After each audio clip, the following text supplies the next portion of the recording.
sections, but you can create your own custom sections and you can edit the ones that are already there.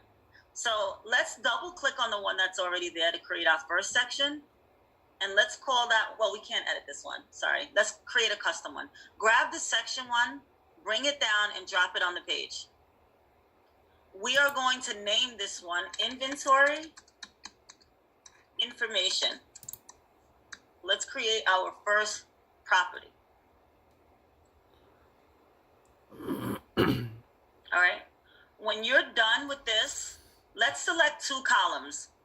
There are times where you want to use one column, like if say you're doing a survey and you're asking people to fill in a long text field and you want that long text field to span across the page, you would select one column. But because most of our fields are checklists and pick values, let's create a 2-column section layout.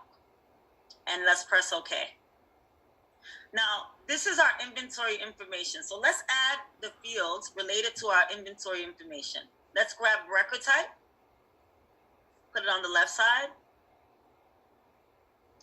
And let's grab inventory ID.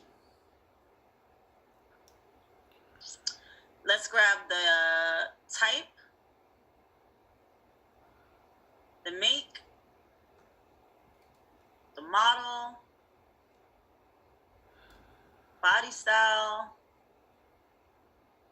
color, and year.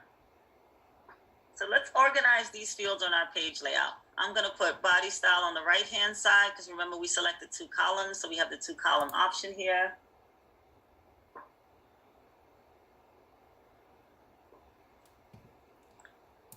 And year. And actually, I'm going to take this inventory ID field and I'm going to put it in system information.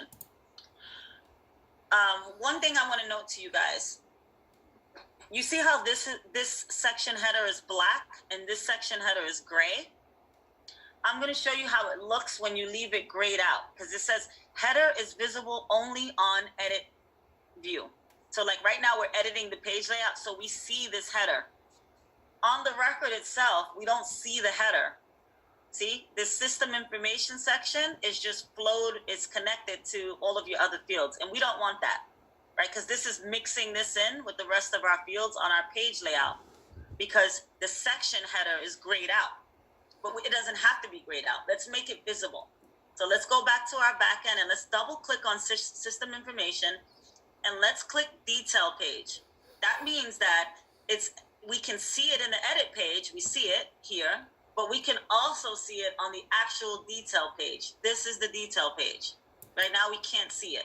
So we're gonna click that checkbox so that we can see it, right here, and then click OK. So in this section, we're gonna pop the system information fields, like the created date, the inventory ID, the last modified by, like the owner. Like those are fields that are like related to the record that the end user may or may not like need to see like front and center at the top of the page. Make sense? So go ahead and add those fields there. So now we have our inventory information section. Let's grab it, like hover over it until you see the 4 arrows. And then let's drag it to the top because we want that information at the top of the page. Now, this section here is really like features, right? Is that features? I think so. Let's create another section and drop it on the page. And let's call it features. And let's make it 2 columns as well. And let's click OK. Now let's grab these features. Oh, I forgot to put the price field. Drag the price field up here as well. And the mileage. Oops.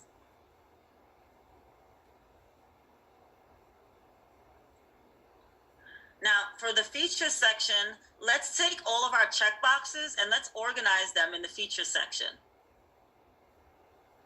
And we have 2 columns again, so we can try to make it even, or if it's not, it's fine. Just grab them and put them on the page in your 2 columns.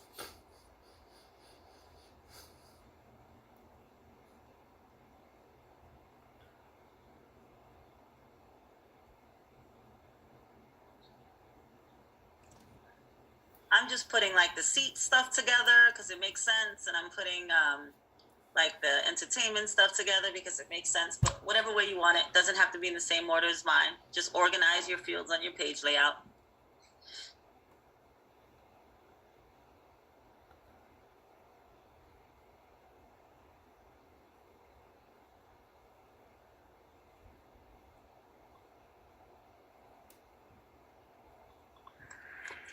And I'm going to create one more section called Other Information.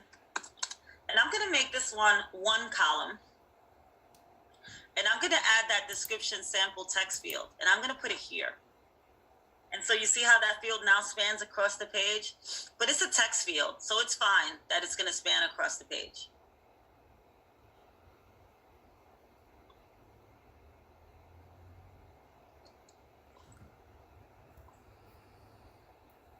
Yes, Benjamin wrote that if you hit hold, control, you can, depending on if you're a Mac or PC, you can select multiple items. If you select shift and press the different fields to move them all at once, in the Mac, it's the shift key.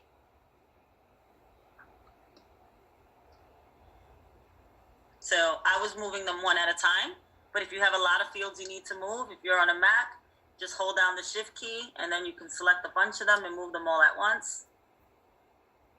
Or if you're on a PC, it is hold control, I think. Is it control on the PC, Benjamin? Is that the instructions you're given? I'm not sure. I don't have a PC.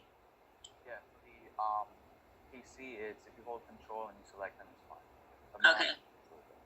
Yeah, so for the Mac, you hold down the shift key. For the PC, you're holding down the control key. So you press the button, then you select your fields. So let's get rid of this information one. We don't need it. Salesforce is going to say, are you sure? But yes, we don't need it. Just click remove section by, if you look on the right-hand side, there's a little wrench icon to edit it, and then there's a little minus sign to get rid of it. So we're going to click OK. We don't need it. And then the next thing that we want to edit on this page, because it looks nice and clean now, I'm going to put this here. But now our page looks a lot better than it did before, right? This is the before. Random fields just thrown on the page. This is after our new cleaned out page with instructions and sections and all of that good stuff. Now, we want to edit the related list as well. So we haven't talked about related lists yet, but that's going to be something that we're going to cover soon. But right now, if you go to the left-hand side where it says fields and you click on related lists, this will allow us to add these related lists that appear underneath the record or to wherever you lay it on the page, but they're down here. So these are objects that are related to our inventory object. And right now, we don't have anything that we built that's related to the inventory object, but we will be relating our purchase orders and our service orders to our inventory. We haven't done it yet, but we're going to do it. And once we do, we're going to add a related list for the opportunities so we can see all of the applications that are related to this vehicle. So we're at the dealership and we have 3 people applying to get approved for a loan for this car.